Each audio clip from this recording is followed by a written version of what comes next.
दोस्तों आइए बिना समय गंवाए हम लोग बातचीत करते हैं। आज का टॉपिक बड़ा इम्पोर्टेंट है जो आपको एग्जामिनेशन हॉल में जिसको आप फेस करना पड़ता है। जब आप बीपीएससी प्रीलिम्स का एग्ज़ाम देने जाएंगे जो कि 30 सितंबर को होने वाला है, तो आपकी तैयारी अच्छी होगी, लेकिन वहाँ पे जो स्ट्रेटजी है जिसको हम कहते हैं राउंड स्ट्रेटजी, 3 राउंड स्ट्रेटजी, उसको जब आप फॉलो करेंगे तो फिर आपके कुछ क्वेश्चन जो है ना बढ़ जाने के चांसेस रहते हैं। अगर 2-3 क्वेश्चन भी बढ़ गए तो यकीन मानिए कि आप जो है ना अच्छा करेंगे। तो आप ये देखें कि वहाँ पे आपको 3 राउंड लगाना है। 150 क्वेश्चंस हैं तो 3 राउंड आपको लगाना है। 1 2 3 3 राउंड का मतलब हो गया 150 क्वेश्चंस है, तो जिसमें बीपीएससी में 80 क्वेश्चंस, 80 to 85 क्वेश्चन, या मैं कहूँ कि 80 to 90 क्वेश्चंस जो है ना बहुत आसान होते हैं। ठीक है, 80 क्वेश्चंस टू 90 क्वेश्चंस आसान होते हैं जो एक एवरेज स्टूडेंट, एक एवरेज एस्पिरेंट कर लेता है। तो 80 to 90 क्वेश्चंस आप जो है ना पहले करते हैं। जैसे आपने स्टार्ट किया, पढ़ना स्टार्ट किया, 1 पेज, 2 पेज, 3 पेज, 1 पेज में 10 क्वेश्चन हो सकते हैं, 8 क्वेश्चन हो सकते हैं, ऐसे क्वेश्चंस होते हैं। तो आप मान लीजिए कि आपको 10 जो है 10 क्वेश्चंस हैं, तो 10 क्वेश्चंस में आपको आ रहा है कितना, 10 क्वेश्चंस में आपको 5 आ रहा है, अच्छे से आ रहा है। फर्स्ट पेज है, 10 क्वेश्चंस, उसमें 5 आ रहा है, तो 5 को आप किए, अब बाकी क्वेश्चंस को पढ़ते हुए उसको छोड़ दिए आगे के राउंड के लिए। तो 5 क्वेश्चंस आपने किया और 5 क्वेश्चंस को गोला भी लगा लिया, पर सी डी जो भी लगाना है गोला भी लगा लिया 5 क्वेश्चंस का। ठीक है, फिर सेकंड गए, सेकंड माने सेकंड आपको पेज में, सेकंड पेज में 8 क्वेश्चन है, 10 क्वेश्चन, उसमें 4 आ रहा है, तो 4 को गोला किया। ठीक है, फिर ऐसे ही आप बढ़ते गए, 150 तक पहुंच गए। तो 150 तक फर्स्ट राउंड में आपके क्वेश्चंस जो है ना 70 to 80 आपने किया या 80 to 90 किया। ठीक है, तो ये रहा फर्स्ट राउंड। तो फर्स्ट राउंड में आपने जो क्वेश्चन किया, तो फर्स्ट राउंड का मतलब हो गया आपका कि 80 to 90 क्वेश्चंस आपके सही हो गए, जो 100% सही होंगे आपके, या किसी का 70 to 80 भी हो सकता है। तो उतना आप कंफर्म हो गए कि आपने उसको गोला कर लिया, कलर कर लिया, मतलब वही आप पेन से गोला कर लिया। तो ये फर्स्ट राउंड हो गया। फर्स्ट राउंड के बाद आता है सेकेंड राउंड।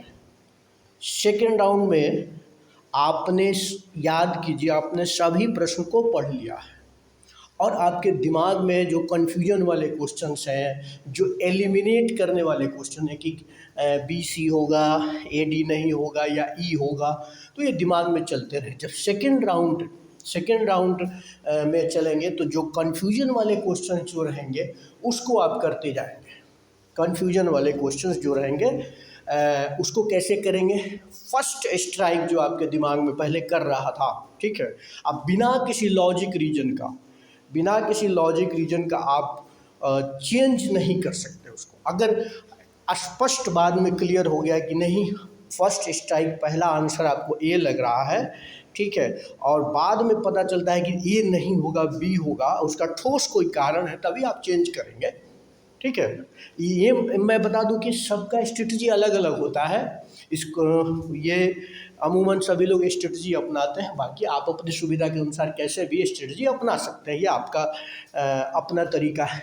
मेरा जो तरीका है या मैंने जो किया या फिर ज़्यादातर लोग जो करते हैं उसको मैं बता रहा हूँ। तो इंडिविजुअल्स पे डिफरेंट स्ट्रेटजी अप्लाई होती है। तो ए मान लीजिए कि ए आपने किया तो ए ही रहने दिया। अगर उस वक्त आपका दिमाग कह रहा है उस वक्त तक कि नहीं, पहले हमने सोचा था ए, लेकिन कन्फ्यूजन के कारण ए को नहीं किया, तो अब जो है ना ए पे ही आप ए को ही गोला लगाएंगे। अगर ठोस कारण मिल जाता है कि नहीं बी सही है तो बी पे लगाएंगे। तो ये इस तरह से है। पहले इसके अलावा दूसरा सिचुएशन ये आ जाएगा कि A B C D, D में आपने देख लिया कि बी सी तो नहीं होने वाला है, बी सी नहीं होने वाला, ए डी ई में जो, तो ई की संभावना तब आती है जो AD भी नहीं होगा, ठीक है। ई की संभावना या फिर AD दोनों होगा तब ये ED की संभावना, ई की संभावना आती है। तो मान लिया कि अगर दोनों सही नहीं लग रहा है तो इसको भी ख़त्म। अब बच गया A और D, तो इसको एलिमिनेट आप करते जाएंगे, जो बेस्ट आंसर होगा उसको आपको देना है। तो ये सेकेंड राउंड में मान लिया कि आपने पहले राउंड में 80 क्वेश्चंस किया, और दूसरे राउंड में आपने 50 क्वेश्चंस कर लिया, ठीक है। दूसरे राउंड में 50 क्वेश्चंस कर लिया, तो ये आपका 80 और 50 130 क्वेश्चंस हो गए। 130 क्वेश्चंस ये हो गए, जिसमें आपका 80 तो 100%। अच्छा, इसमें डाउट है तो इसमें आपका 50% भी 50 में सही हो सकता है, 25 सही हो सकता है, 20 सही हो सकता है, या अधिक भी सही हो सकता है। इसके बाद जो लास्ट का 20 के आसपास जो क्वेश्चन बच सकता है, ये लास्ट का 20 क्वेश्चन थर्ड राउंड में आप जो है ना अप्लाई करेंगे, थर्ड राउंड में बनाएंगे। लास्ट का जो है ना, जो ये थर्ड राउंड है, थर्ड राउंड में लास्ट के 15 to 20 क्वेश्चंस बचेंगे, वो आपको करने हैं। किसी का 15 बचता है लास्ट राउंड में, किसी का 10 बचता है, और किसी का 20 बचता है या 25 बचता है। मतलब यही बचता है जो आपको बिल्कुल नहीं आ रहे हैं, या कोई पल्ले नहीं पड़ रहा है, कुछ भी नहीं आ रहा है कि आप क्या करें। तो उसमें ये BC जो भी आपको लगे उसको गोला कलर करके देख आ जाना है, मतलब गोला भर के आ जाना है, अच्छे से फिल कर देना है।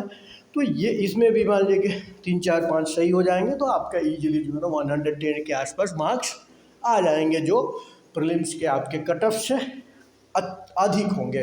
जनरल में आप हैं तो वो सफिशिएंट रहेगा, आप OBC में हैं तो उसी तरह से आप नीचे कर लीजिए। इसके अलावा EBC या अदर कैटेगरी में है तो उसी तरह से आप जो है ना अपने कैटेगरी के अनुसार जो कट ऑफ को थोड़ा नीचे कर सकते हैं। तो ये 3 राउंड 1 2 3 थर्ड राउंड होता है। दूसरा एक ध्यान रखने वाली बात है कि आप गोला मगन करने में, गोला को जो है ना भरने में इतना मगन ना हो जाए कि आप जो है ना ऑर्डर भूल जाए। बहुत लोगों के साथ होता है, बहुत लोगों के साथ, मेरे साथ भी, लंबा तो नहीं लेकिन 1-2 क्वेश्चंस का हो चुका है। या कई लोग बताते हैं कि सर मैंने 5 किया तो पता चला कि 15 की जगह जो क्वेश्चन नंबर 15 है 16 समझ लिया, तो 16 17 18 19, तो जहाँ 20 जाना चाहिए या मतलब तो 21 तक चला जाता है। लेकिन अब वहाँ फंस गए कि आप उसको मिटा नहीं सकते।